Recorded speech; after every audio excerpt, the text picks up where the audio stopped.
So now we'd like to invite Sister Tatiana, who's an activist working on issues of gender, women, labor, and LGBTQI+ issues for over 20 years. Sister Tatiana is currently the member of Homenet International's Executive Committee. A lot of you've met her in Nepal. She is also the committee member of Potrado Alac, which is the regional organization of home-based workers in Latin America, and is one of the coordinators for Conatrado, Chile. She also serves as the president and secretary of Luis Gautier Union of Gay, Lesbian, and Bisexual Workers, and she holds the position of treasurer at the National Textile Confederation. Welcome, Sister Tatiana. We would love to hear about the case in Chile. So over to you.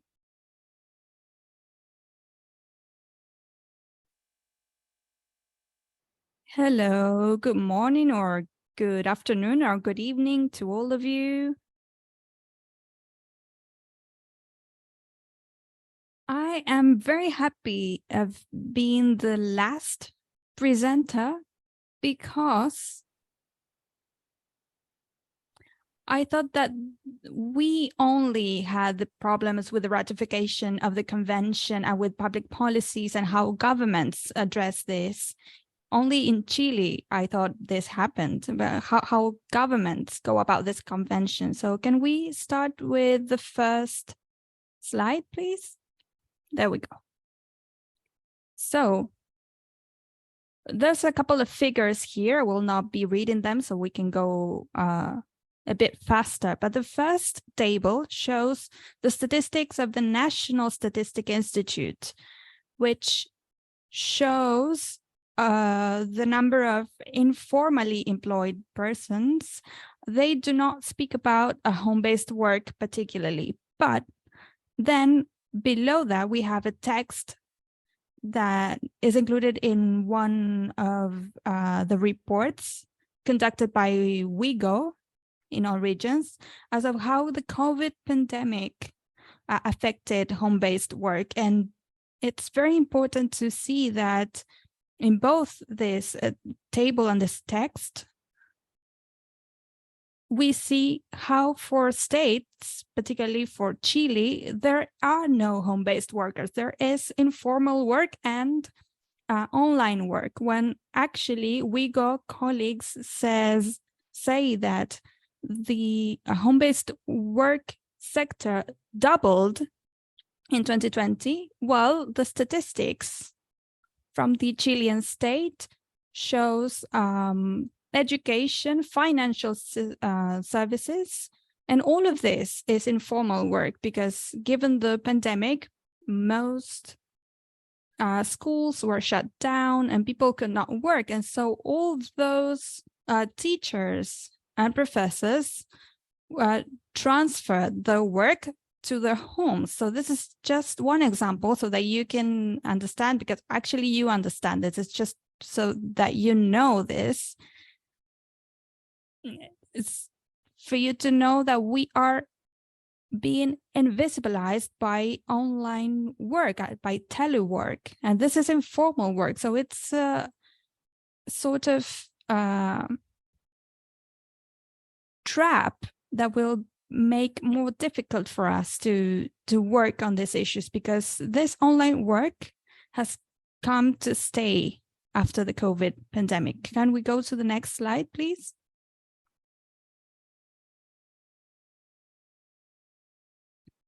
So as I was saying, Chile, despite these difficulties, is a leading country in many neoliberal policies, including entrepreneurship policies.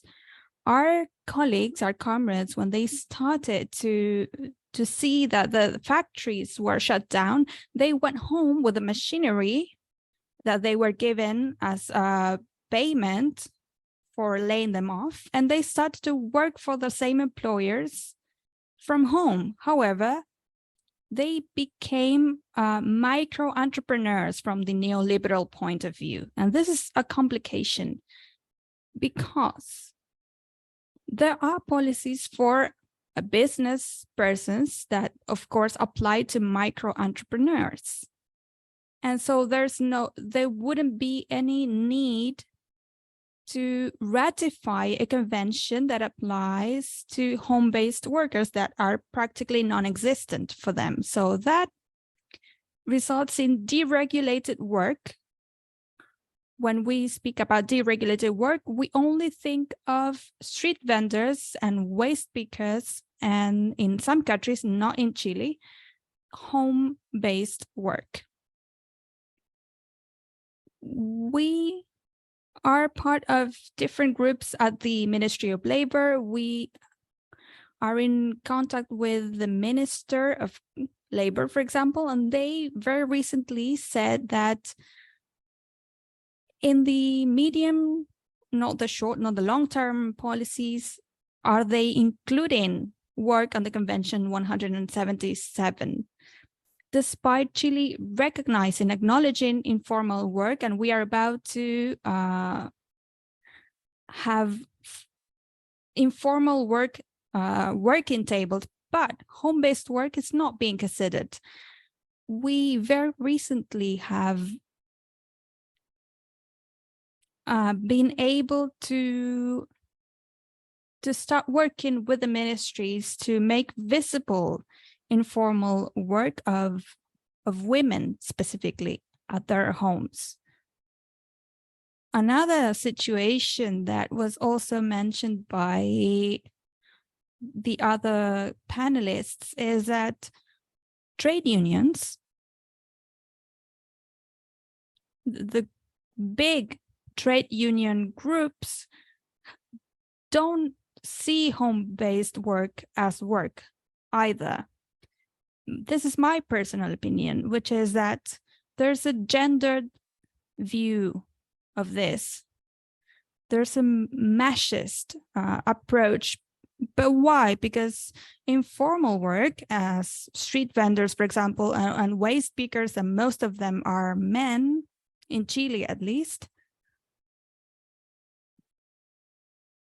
they do have big trade unions, and they have been supported. They have been supported by trade unions, by all of them here in my country, despite them not having still a concrete demand over a specific convention, for example.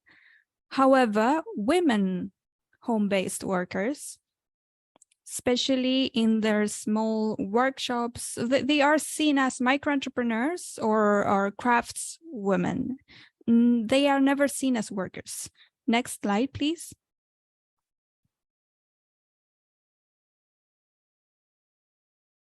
So we were asked, well, in Chile, law 21,220 was ratified, was amended, and this amended the labor code regarding telecommuting and teleworking. This was published in 2020 in the official Gazette and came into force in April the 1st, 2020. And this enabled to improve working contracts for work in offices. But it's still a law which is included in the labor code and only refers to people who have working contracts that had to leave their offices, the location of their employers, to go to their homes because of the pandemic, and now they are staying at home because it's much cheaper for employers to have their employees at home because their cost is reduced. So this has a positive aspect and a negative aspect for us, because on the one hand, we are still made invisible, and home-based work is considered, it's not considered, only formal telework is considered, but also it allows us to make visible our work in other demands, and for example, in terms of social security, to make visible that there are spaces in our homes where we work.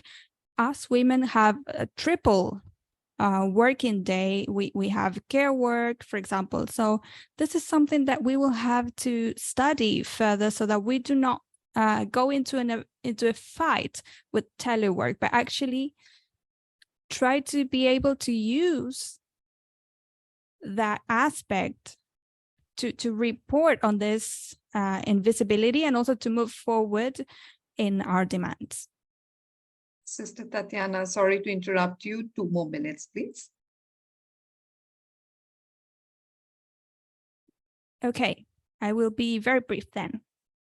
So the possibilities for improvement is that at this moment we are discussing pension reform, and the main request by home-based work is social security. That means to have the right to a pension, to a retirement, to health, to paid leave. So the new pension reform that the government is proposing, as in Pakistan, they will not ratify Convention 177, but we can start building on other laws, for example, this pension reform. Next slide, please.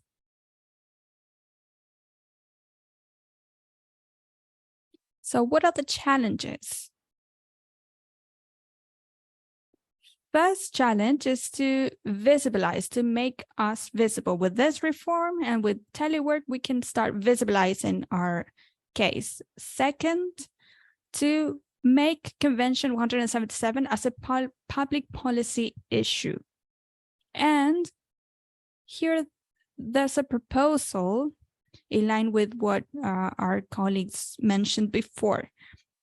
We are in a close relationship with this administration, at least in Chile. So we could ask from the government maybe to, at the international level, to not vote against this, to defend this before the ILO. That could be a challenge for different Latin American countries. And the second challenge is the demand for social security in conjunction with other sectors of deregulated work, for example, StreetNet or waste picker organizations. I don't know if I have another slide. I think that's the last one. Yes, so I hope I was in time and that you understood the process in Chile and how it's related with the neoliberal system. Thank you.